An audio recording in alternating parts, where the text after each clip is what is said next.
Hello, welcome to Flory Models. I'm Flory. Well, I suppose the big news is you can probably see we're now in HD. What does this mean? Well, hopefully this will all be crystal clear now and no problem at all. The focusing should be pin sharp. The biggest difference obviously this is going to make is actually the video builds. Okay, now with the video builds before, when we were nicely close up, it was always quite clear because we used to have an HD camera running and all the rest of it. Trouble with it was, it said it was HD on the side of the box, as most of them do, but it's what they call a progressive high definition camera. That means it changes its settings as it moves. This particular camera you're watching now, which to be honest we invested quite a lot of money in, is actually what we call true HD. It is shooting in HD quality, which is 14.1 meg per frame, 24 frames per second, and obviously it eats 1 gig of memory every 4 minutes. Okay, don't panic about that if you're on the forum for downloading, because obviously then it gets recoded into a streaming format which you can see, which should be crystal clear at full screen. So when you're going on our little player on the site, if you go full screen, it should be still crystal clear. We've got the coding down to a really good value. We can turn a 30-minute program is about sort of 600 megabytes, which is still what it used to be, but now with using new coding and things like that, we've got it sort of sorted now and well on. So really what it means now, when we're doing overalls, they're nice and sharp, and when we zoom in, we can zoom right in macro mode on this camera and get some fantastic close-up shots, which you're going to see in a moment. They're not quite as clear here on YouTube as they are on our own server. That's because the coding's different. We upload and YouTube does this thing of making them best bitrate performance, so you don't get true HD on YouTube, but you will be actually on our site. So that's how it's going to really work with it. Obviously there is a slight trade-off, because if we did do it completely in HD, it would turn a 30-minute segment into round about sort of 6 or 7 gigabytes, and obviously that's no good because we can't stream that down a phone line, and certainly you won't be able to download and offload them onto your own computers at that file size. So there is a slight trade-off, but hopefully what we're going to be doing is putting these onto DVDs and onto Blu-ray soon and things like that, so it will be crystal clear for when you're watching the overall things. Obviously now we've got a bit of a problem, because some of the builds which you're going to be seeing now, which today we've got the last part of the tank build, of the Panzer build, okay, and that's going to complete that when that was done, and also we've got part 2 of the FX Canberra build will be up this week as well for the members to see. They are obviously all in the old format, such as parts 1, 2 of the Liberator build, which I'm working on at the moment. And then obviously part 3, which I did this week, is all in HD and in high definition, is crystal clear. So you're going to have to sort of bear with me as these sort of filter through over the next few weeks. Now yes, this is going to make the old video somewhat obsolete, okay, and it was something I've been thinking about for a long time, of like, you know, I wanted to updo a lot of the videos, because some of the actual video builds you're seeing, off the top of my head, I'm thinking the older ones, shall we say, so, you know, some of those are 5 years old now. My techniques of actually building and everything else, you know, might do this every day for a living and all the rest of it, but certainly I learn something new every single day.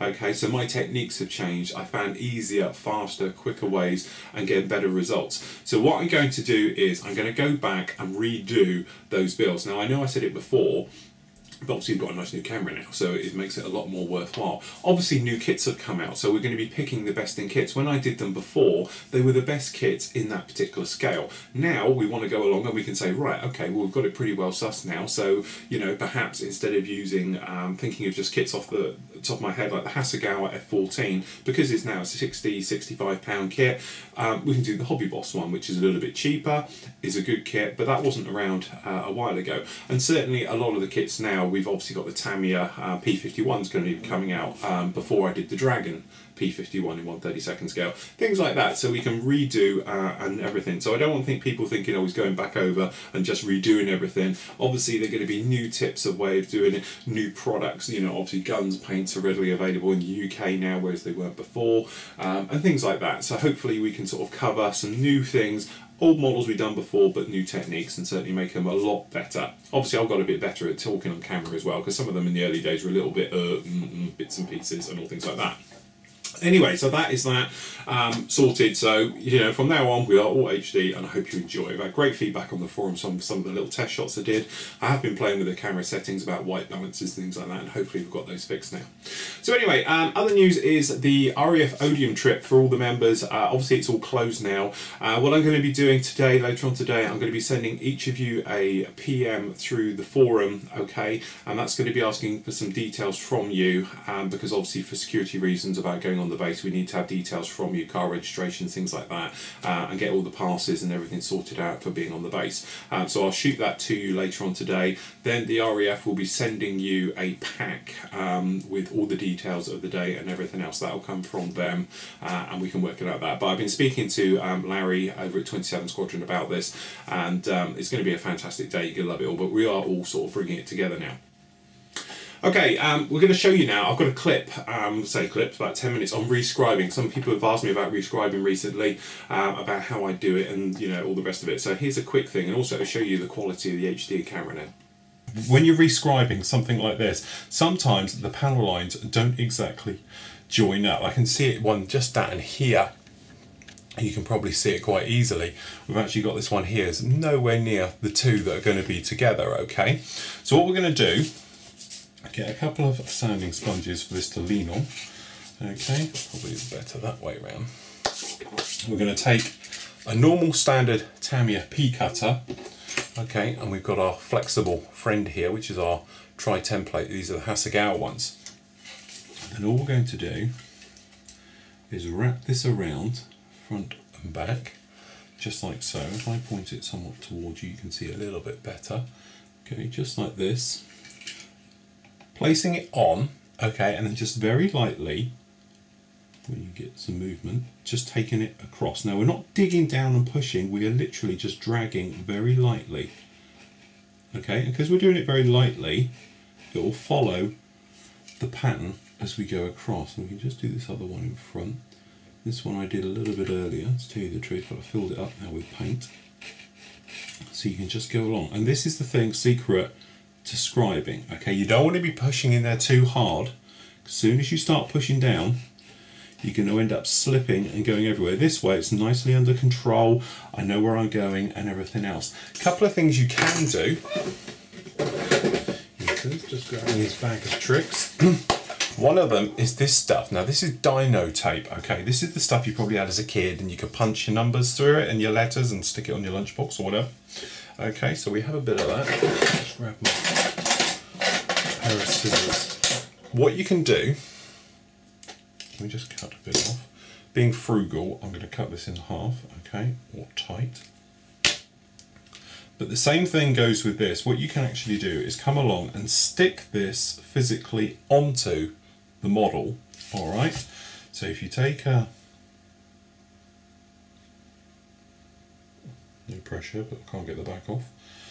Okay, if you take a piece of dino tape, there we go. Okay, we're going to come along, and all we're going to do is just going to stick it exactly where we want it. Okay, so it's going to go from there to there. Now the great thing with dino tape is you can see it molds in, it follows the contour. Okay, then what we can do is literally we just come along and lightly put in our new panel line. Now the thing is, sticking them on each time, moving along and things like that, is going to take really forever. So one thing you can do, which is a nice little touch, take your dino tape and put it to the stop mark of your panel line, okay, down the end here, something like this. Then you can come along with your other one. Now for some reason, as you probably see on the top here, this panel line here leans back, so it's got a slight curve to it. That buzzing noise is my light above me. Hopefully it'll be all right. So what we're going to do, we're going to try and follow it round just a little bit. So we're just going to come in and we're going to do a little bit at a time. So we're just going to pull it around the top here. And then down on this side. I'm not quite sure why it goes at a funny angle, but I'm just going to follow the kit ones. I'm not going to try and do anything flash. Now, sometimes when you've got super glue in these joints like this, they're a bit of a pain because it's harder than the plastic. If you're doing light little scratches, you won't have a problem. The other way you can do it is obviously with a needle, which he says, just trying to find the needle set.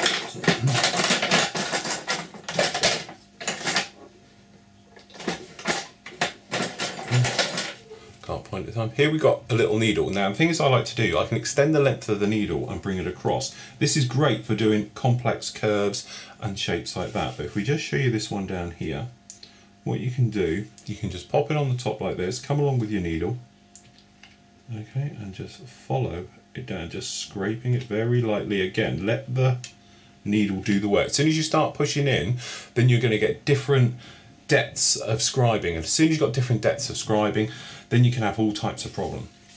So if we just flip over here, okay, so all we're going to do, we use our needle on this side, okay, we're just coming along, okay, and we're just going to follow it down, and then you get to the end here where the dino tape is, and it stops you carrying off and down. Now you can probably see up here where I've rescribed all around this area here, and it's a great thing because sometimes when you're going along, especially with a pea cutter like this, you get a little bit carried away and you think, oh well, this is going great and everything else, and you end up going too far, slipping down. Before you know it, you've gone down into an area where you didn't want it. Then you've got to come back and fix it. So by using a little bit of dino tape, you can just put it on there exactly where you want it to be. Now these moulds bend very nicely all the way over. So let's just, and that's how we go about putting in the panel lines where we've lost them. Now the thing is, down the back here we can't exactly see where they're all supposed to be going, so you need to check your references and do it, but we're just going to take our time now, doing it one step at a time, working our way through until you've got it all rescribed. Next week there won't be a new show as such. There will be video builds up, but I'm going to be spending Thursday and Friday at the Royal International Air Institute for arrivals and the practice days, so I'll be up there. So we will probably, as always, be in the East End, the 27 end, for the runway for the flying in. So if you can come and find me, I'll be wearing my t-shirt and things like that, so it'd be great to see you there.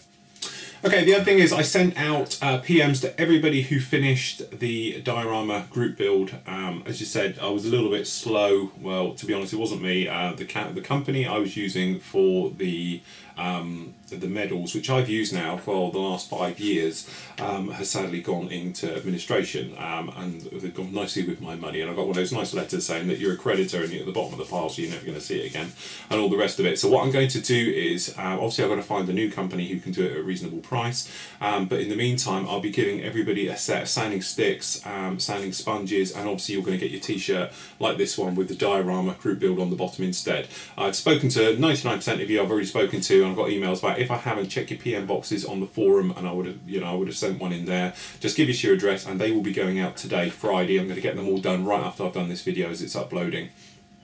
So please reply as soon as you can and get them all done and all out. We've got some great builds coming up soon for the group builds. As I said, we've got 2 SIGs as well. With a quick explanation, SIGs, special interest groups, they run for 3 months, okay, and it's specific to something, okay. Now, as I said, the ones we've got coming up at the moment, we've got Swedish aircraft coming up, which is a SIG. So as long as it's a Swedish aircraft manufactured or in use, I think we're using for that one. So there's that one, and then obviously with the success of the Axis armour build, World War II German armour build that we've done, that actually what we're going to be doing is one on British armour and things like that. I think it's US armour and things like that. So that's coming up very soon. And as I said, obviously we've got the transport build, anything that is non-combat, i.e. its primary mission is hauling passengers, cargo, things like that, civil, military. It can be ships, as well as buses, trucks, anything else like that, as long as it's not military designed, i.e. it's not a bomber that's been converted, and things like that to do. So that's coming up very, very soon as well.